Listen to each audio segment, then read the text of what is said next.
रामकृष्ण हरी. ओम नमः शिवाय. नवनाथ भक्तीसार पुढचा कथाभाग.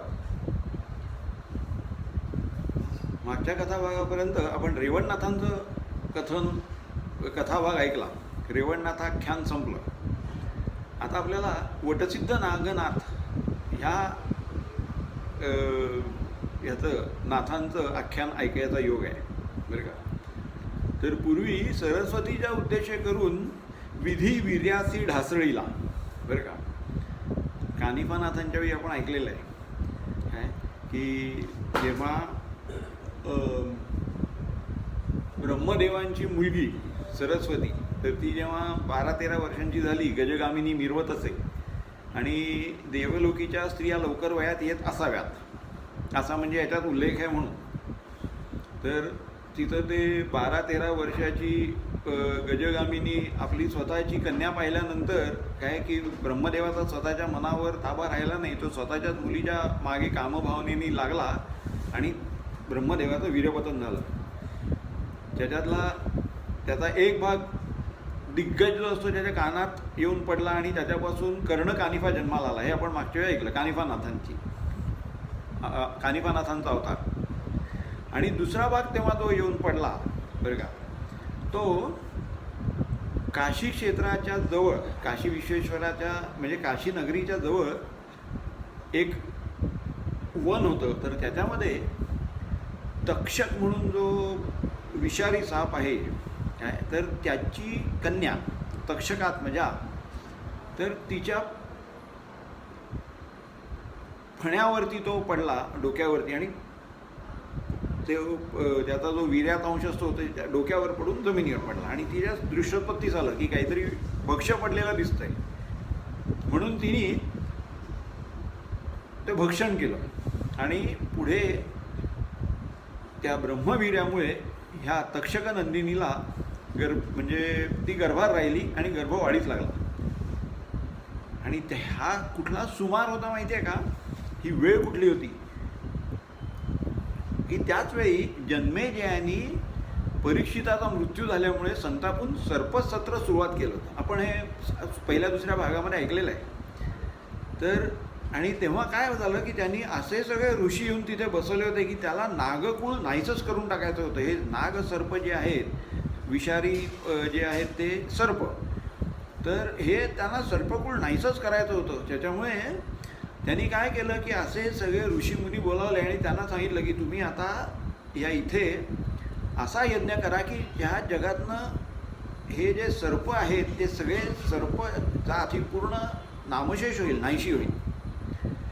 आणि त्याच तिथे हे सुरू झालं सर्पसत्र असं म्हटलं जायचं त्याला. सर्पसत्र सुरू झालं. खूप फण्यांची आहुती पडली आणि त्याच वेळी काय झालं इकडे ही गर्भात राहिलेली होती तक्षकात्मजा बरं का.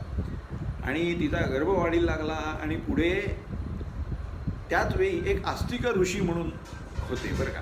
हे आस्तिक ऋषी म्हणजे आपण लहानपणी ऐकलं असेल कदाचित काय की ज्याच्यामुळे सर्पभय राहत नाही. आस्तिक आस्तिक काळ भैरव असा मंत्र आपल्याला लहानपणी कधी म्हटलेला ऐकिवात असेल. आमच्याकडे घरात दारावर लिहिलेला होता. आमच्या तीर्थरूपांना वाटायचं की त्याच्यामुळे बहुतेक घरात नागसाप येणार नाही.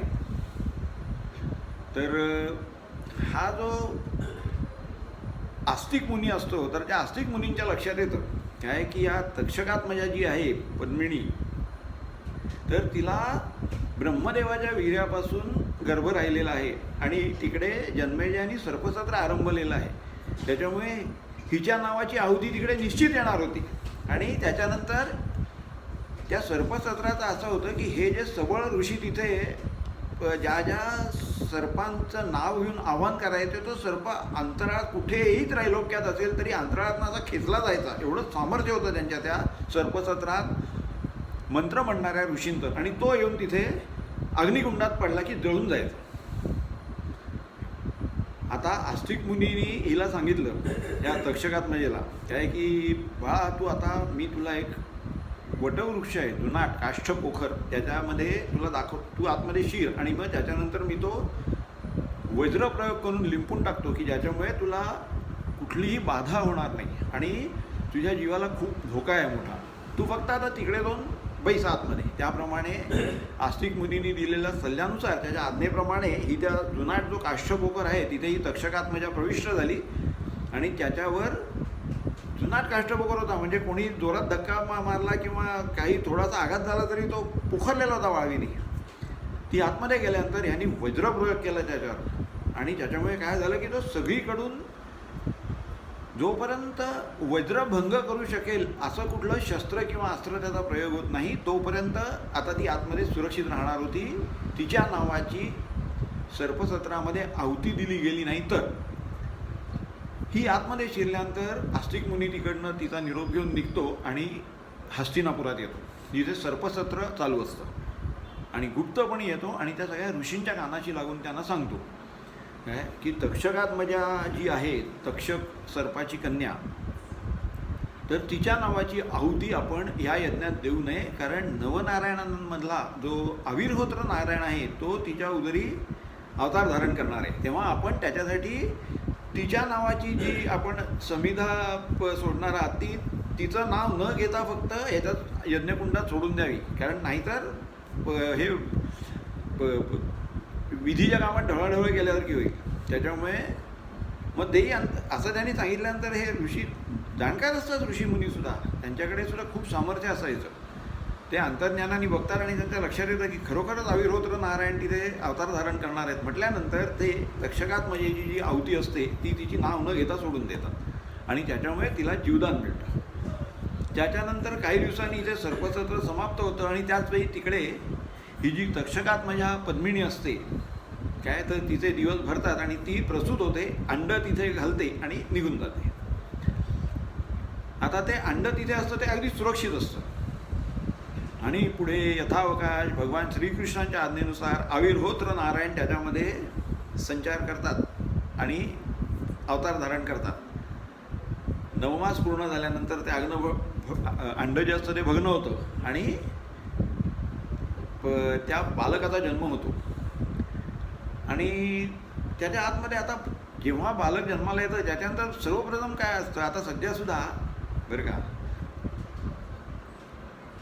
नैसर्गिक प्रसूती झाली किंवा शस्त्रक्रिया करायला लागली तरी बालकाचा जन्म झाल्यानंतर प्रथम काय शल्यविशारद डॉक्टर आपण त्यांना म्हणतो, मातृभाषेत डॉक्टर, शल्यविशारद नाही कळत आपल्याला, परिचारिका नाही कळत, नर्स कळते लगेच. तर हे काय करतात की जन्मलेल्या बाळाला ताबडतोब मातेच्या कुशीत देतात आणि मातेची कूस त्याला मिळाली ती ऊब त्याला कळते. निसर्गाने तशी प्रेरणा केलेली आहे.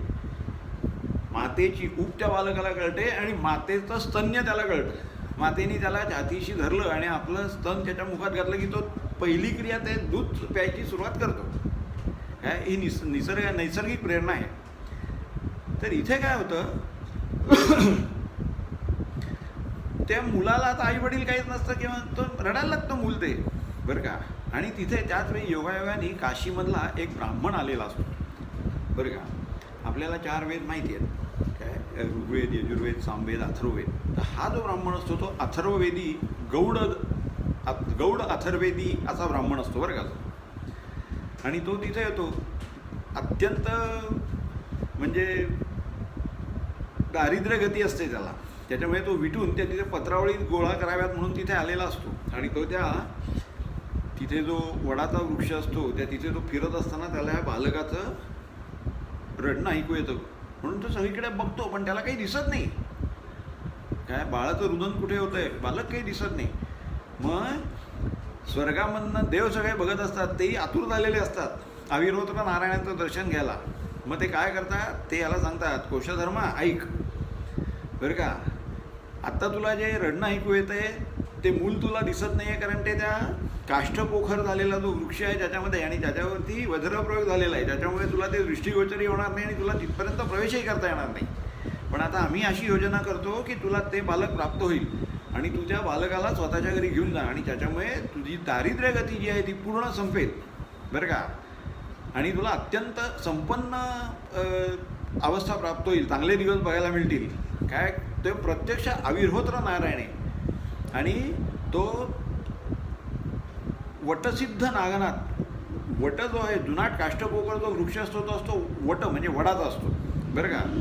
तर म्हणून आणि हा नाथ मिरवेल योग्यांचा, त्याच्यामुळे तू त्याला वटसिद्ध नागनाथ असं नाव दे, कारण तो नागिणीच्या अंड्यापासून त्यांनी अवतार धारण केलेला आहे, त्याच्यामध्ये प्रगट झालेला आहे.